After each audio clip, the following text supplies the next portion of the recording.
Welcome to day 140 of the New Way. As they were coming down the mountain after the Transfiguration, the disciples had a question for Jesus.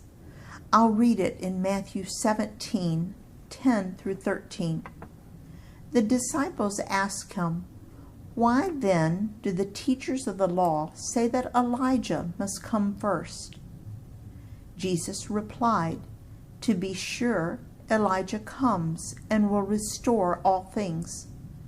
But I tell you, Elijah has already come, and they did not recognize him, but have done to him everything they wished. In the same way, the Son of Man is going to suffer at their hands." Then the disciples understood that he was talking to them about John the Baptist. And Mark 9, 11 through 13. And they asked him, "Why do the teachers of the law say that Elijah must come first?" Jesus replied, "To be sure, Elijah does come first and restores all things. Why then is it written that the Son of Man must suffer much and be rejected? But I tell you, Elijah has come, and they have done to him everything they wished, just as it is written about him." Now you need to know that it was prophesied that Elijah would come before the Messiah arrived. We've already looked at those verses on day 28. But it has also been prophesied that Elijah will come before Jesus' second coming. Here Jesus affirms both prophecies. Let's continue reading from Matthew 17, 14 through 18. When they came to the crowd, a man approached Jesus and knelt before him. "Lord, have mercy on my son," he said. "He has seizures and is suffering greatly. He often falls into the fire or into the water. I brought him to your disciples, but they could not heal him." "You unbelieving and perverse generation," Jesus replied, "how long shall I stay with you? How long shall I put up with you? Bring the boy here to me." Jesus rebuked the demon, and it came out of the boy, and he was healed at that moment. In Mark's version, Mark 9, 14 through 27. When they came to the other disciples, they saw a large crowd around them, and the teachers of the law arguing with them.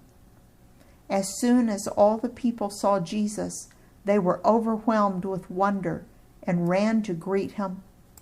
"What are you arguing with them about?" he asked. A man in the crowd answered, "Teacher, I brought you my son, who is possessed by a spirit that has robbed him of speech. Whenever it seizes him, it throws him to the ground.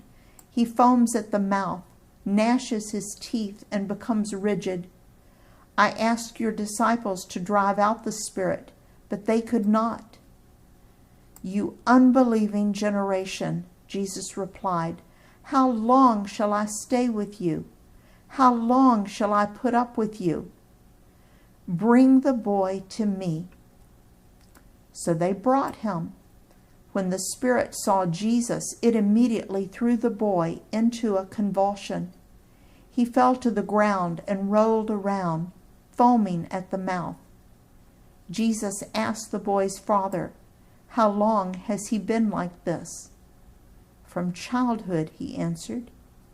"It has often thrown him into fire or water to kill him. But if you can do anything, take pity on us and help us." "If you can," said Jesus. "Everything is possible for one who believes." Immediately the boy's father exclaimed, "I do believe. Help me overcome my unbelief." When Jesus saw that a crowd was running to the scene, he rebuked the impure spirit. "You deaf and mute spirit," he said, I command you, come out of him and never enter him again." The spirit shrieked, convulsed him violently, and came out. The boy looked so much like a corpse that many said, "He's dead." But Jesus took him by the hand and lifted him to his feet, and he stood up. Luke 9:37-45. The next day, when they came down from the mountain, a large crowd met him. A man in the crowd called out, "Teacher, I beg you to look at my son, for he is my only child. A spirit seizes him, and he suddenly screams. It throws him into convulsions, so that he foams at the mouth. It scarcely ever leaves him, and is destroying him. I begged your disciples to drive it out, but they could not." "You unbelieving and perverse generation," Jesus replied, "how long shall I stay with you and put up with you? Bring your son here." Even while the boy was coming, the demon threw him to the ground in a convulsion. But Jesus rebuked the impure spirit, healed the boy, and gave him back to his father. And they were all amazed at the greatness of God. While everyone was marveling at all that Jesus did, he said to his disciples, "Listen carefully to what I am about to tell you. The Son of Man is going to be delivered into the hands of men." But they did not understand what this meant. It was hidden from them, so that they did not grasp it, and they were afraid to ask him about it. The most important lesson in these verses might be found between yesterday's verses and today. One day they are having a high, holy experience with Jesus. The next they are coming down the mountain to the needs of the people. It is natural to want to stay in that precious state of worship and praise and celebration. Sometimes we find it in Sunday morning worship, but it is usually found in a retreat or a private place where we've spent a longer amount of time focusing on God and feeling His presence. It is so special. We feel close to God and we want to stay there forever. But sooner or later, we must get back to life in the valley, where people are hurting and needy. God allows us these times of high worship to equip us for obedience in the valleys of life. Now you'll notice that Jesus seems to speak harshly. Do you think these words, these harsh words, are directed at the father of the boy or at the disciples? I believe it was directed at the disciples because of what he says in the later verses. Let me read Luke 9:44-45. Listen carefully to what I'm about to tell you. The Son of Man is going to be delivered into the hands of men.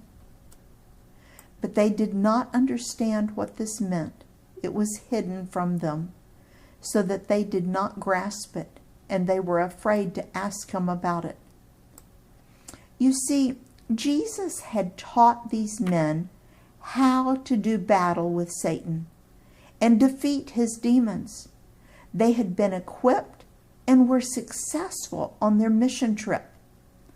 But then, while Jesus and his 3 main men were up on the mountain, the other disciples forgot what they had been taught.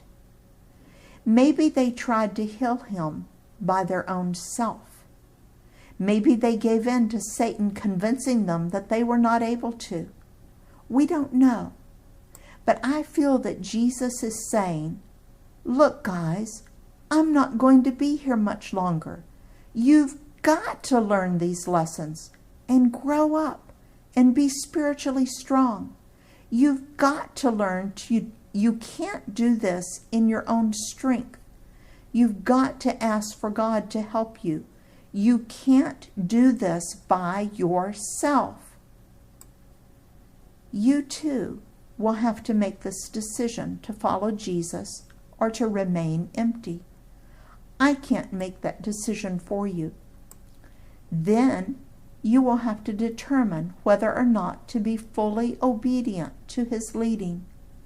Others can pray for you and support you and encourage you, but ultimately you've got to determine whether or not you will be obedient.